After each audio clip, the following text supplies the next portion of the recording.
प्यारे बच्चों, आप सभी को मेरा प्यार भरा नमस्कार। आइए आज हम कोरल स्वर्णिम हिंदी व्याकरण भाग 5 का पठन पाठन करते हैं। आइए आज हम पाठ 15 यानी कि पर्यायवाची शब्द का पठन पाठन करते हैं। प्रत्येक भाषा में कुछ ऐसे शब्द मिलते हैं जो एक ही अर्थ को प्रकट करते हैं। जैसे फूल, फूल को हम और क्या लिख सकते हैं? कुसुम, पुष्प, सुमन। आग को हम क्या लिख सकते हैं? अग्नि, पावक, अनल। तो याद रखिए, जो शब्द समान अर्थ को प्रकट करते हैं उन्हें ही हम समानार्थी शब्द या फिर पर्यायवाची शब्द कहते हैं। तो आइए देखते हैं बच्चों कुछ पर्यायवाची शब्द। अश्व, अश्व को हम घोड़ा बोल सकते हैं। बाजी, तुरंग, घोटक। आकाश, नभ, अंबर, गगन, आसमान। इंद्र को हम देवेश, देवराज, सुरेश, सुरपति कह सकते हैं। औरत को हम स्त्री, नारी, महिला, अबला भी कह सकते हैं। तारा, तारा का पर्यायवाची होता है सितारा, नक्षत्र और तारक। ऐसे ही किसान का कृषक, खेतीहार, खलधर, हाली। कुत्ता को हम और क्या बुला सकते हैं? कुकुर, श्वान, सारमे, शुनक। गंगा को भागीरथी, मंदाकिनी, सुरसरिता। चांद को बच्चों चंद्रमा कह सकते हैं, राकेश कह सकते हैं, शशि, मयंक। रात, निशा, रैन, रात्रि, रजनी। ऐसे ही दिन को हम दिवस कह सकते हैं, वासर कह सकते हैं, दिवस या फिर दीवा। धन, दौलत, पैसा, संपत्ति। पुत्र, बेटा, लड़का, सुत और आत्मज। फूल हो जाएगा बच्चों सुमन, प्रसन्न, पुष्प और कुसुम। माता, जननी, माँ, धात्री, अम्बा। अजीब, अनूठा, अनोखा, विचित्र। ऐसे ही विष्णु को हम बोल सकते हैं मायापति, रमापति, रमेश, चक्रपाणी। शेर, सिंह, मृगेंद्र, वनराज, केसरी। शिक्षक को हम क्या बुला सकते हैं? गुरु, आचार्य, अध्यापक। सांप, सर्प, नाग, भुजंग और विषधर। हिरण, मृग, हरिण, सारंग और कुरंग। ऐसे ही अचरज को बच्चों हम बोल सकते हैं अचंबा, आश्चर्य, कौतूहल। अंधेरा को अंधकार, तम, तिमिर। आनंद, हर्ष, खुशी, प्रसन्नता। ईश्वर को जगदीश, भगवान, प्रभु।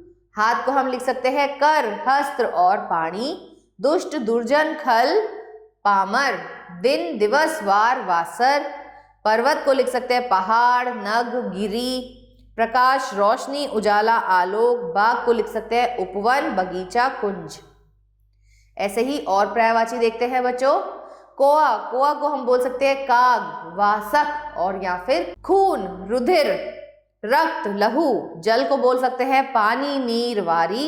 झंडा, ध्वज, निशान और पताका। बंदर को बोल सकते हैं वानर, कपि और हरी। मित्र हो जाएगा बच्चों सखा, साथी, दोस्त। राक्षस हो सकता है दैत्य, असुर, दानव। देवता, देव, अमर, सुर। दूध हो सकता है दुग्ध, पय, शीर। तालाब, सर, सरोवर, जलाशय। तो इस पाठ से हमने क्या जाना? जो शब्द समान अर्थ को प्रकट करते हैं उन्हें हम पर्यायवाची या समानार्थी या समानार्थक शब्द कहते हैं। आइए इसका अभ्यास कार्य देखते हैं।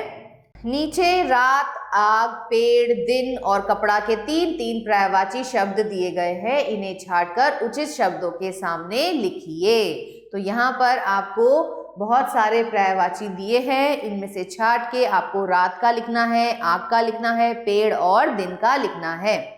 तो रात का बच्चों क्या क्या हो जाएगा? देखो आप ढूंढो इसमें से। रात को हम क्या क्या बोल सकते हैं? निशा, रात्रि, रजनी। तो ये तीनों किसके हैं? रात के। तो आप यहाँ पे लिखेंगे निशा,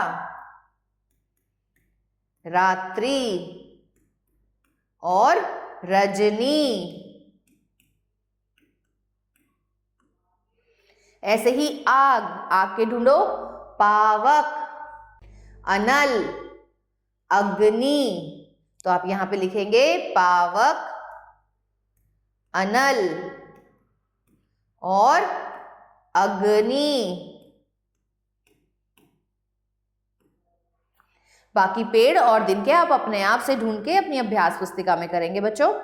निम्नलिखित शब्दों के सामने उनके पर्यायवाची शब्द लिखे गए हैं। जो शब्द पर्यायवाची नहीं है उनके सामने राइट का निशान लगाएं। तो हमें यहाँ पर उनके आगे निशान लगाना है जो इनके पर्यायवाची नहीं है।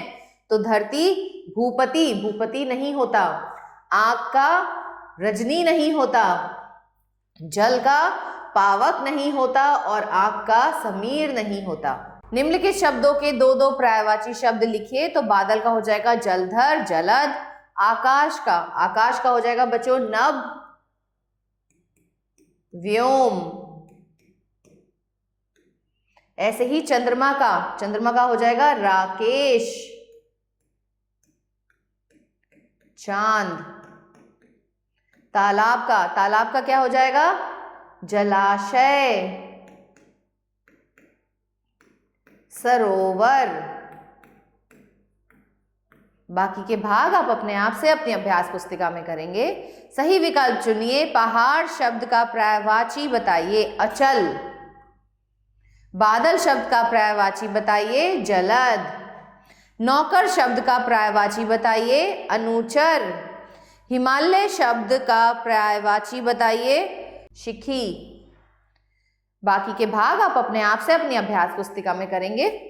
आशा करती हूँ आप सभी को ये पाठ अच्छे से समझ आया होगा। मिलते हैं अगले पाठ में, तब तक के लिए आभार।